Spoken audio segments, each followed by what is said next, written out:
The CDC reports that the number one cause of death in boys ages 10 to 14 is suicide. Let that sink in.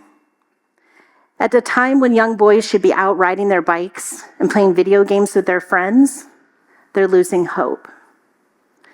In our efforts to empower girls, we've unintentionally forgot about the boys, mentally, socially, academically, and it's time to restore balance and give them the same tools for success and support and the space that they need. Now, let me be clear. This is not a speech about anti-feminism. Our efforts to empower girls has been one of the greatest cultural strides in our time, and I'm here for it. I'm a female CEO, and I've spent a lot of time in my life talking to kids, particularly young girls, about being their best selves. This isn't about choosing one or the other. It's about making sure that all children, regardless of gender, feel seen and supported. I have the opportunity to talk to a lot of parents in my job, and a lot of them that have young boys, and there's always a common thread that surfaces.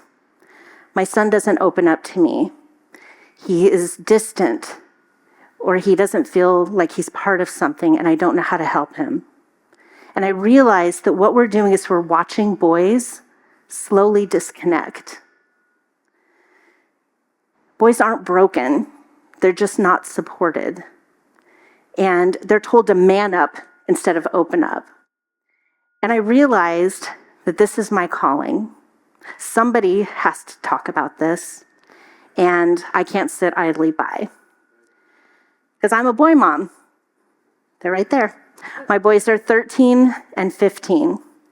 And as they've been growing up and they're out in the world, I realize that the world isn't equipped to support boys emotionally. No one is telling boys it's okay to cry. No one's telling them that even if they have struggles, they're still worthy of love and praise. Instead, they're made to feel ashamed, awkward, different. And guess what? They stop asking for help, if they ever asked for help in the first place. The New Yorker just profiled a young 8-year-old boy, Trevor Matthews, in Manhattan. Great kid, great future ahead of him. Went to a nice private school, super smart, very charismatic. And about 10 years old, he started acting out. With his brilliance, he still had fits of anger, incidences of violence. And nobody understood why, and the mental health system wasn't equipped to help him. So at 12, he climbed to the top of his family's apartment building and jumped off. These are the statistics, because he's not an outlier. Boys are 4 times more likely than girls to commit suicide. Only 30% of teenage boys feel comfortable expressing their emotions. Male college enrollment in the United States is down to 41%. Boys are 2 times more likely to be suspended. They're 2 times more likely to be diagnosed with ADHD, and they're far less likely to ever ask for help or mental health facilities. Studies also show that by age 6, most boys suppress their emotions because they're afraid of being made fun of. 6. That's first grade. They're not just struggling. They're disappearing into silence. And maybe it's because of this outdated version of masculinity they get that says that strength is equated with holding everything in, and that being tender is weakness. So for myself, I think about my 2 boys and how they're going to navigate this world and deal with their emotions and their struggles.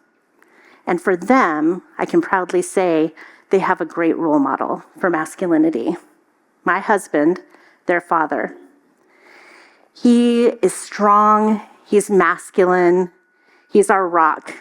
He's a hard worker, he fixes things, he builds things, but he also volunteers at their school. He goes on their field trips. He gives them hugs that let them know they have a safe place to come to, that they can open up. He's the first to say, "I love you," and he's never once told our kids to man up. We've given them a place where our home, they can be free to be themselves. They can be safe, they can express themselves, and it's overflowing with love. But not all boys are that lucky. They don't have the role model, they don't have the home experience that facilitates that. And emotions are sometimes a second language for these boys, something that's not taught, or maybe they're too embarrassed to talk about. But what if we start teaching this language earlier, in schools, in homes, and even at museums? In addition to being a mom, I'm the CEO of the Children's Discovery Museum of the Desert.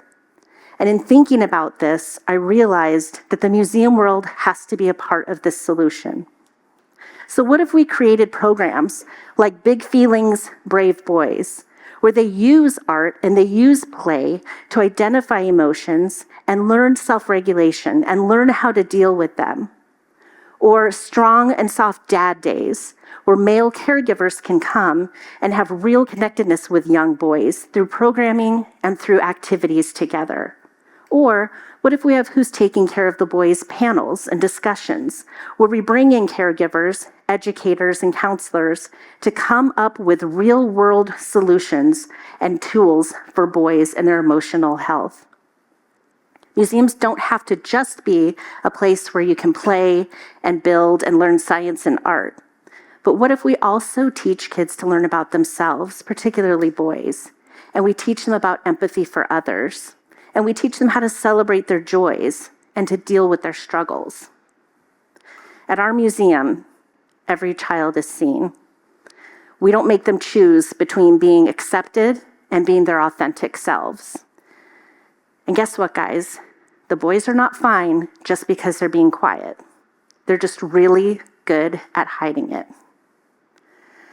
I feel confident that our boys will have the tools and the support they need to navigate the world and their experiences. They'll be in touch with their emotions, they can share their problems, and we'll deal with it together, and they know that they'll have support. But it's not because this world gave them a roadmap. It's because we did, in our home, because we knew the importance, we knew that it was our responsibility, and we did not want our boys to go unseen. And I don't want any boy to go unseen. So I ask you tonight, who's taking care of the boys? I am. And I hope after tonight, you all will too. Thank you.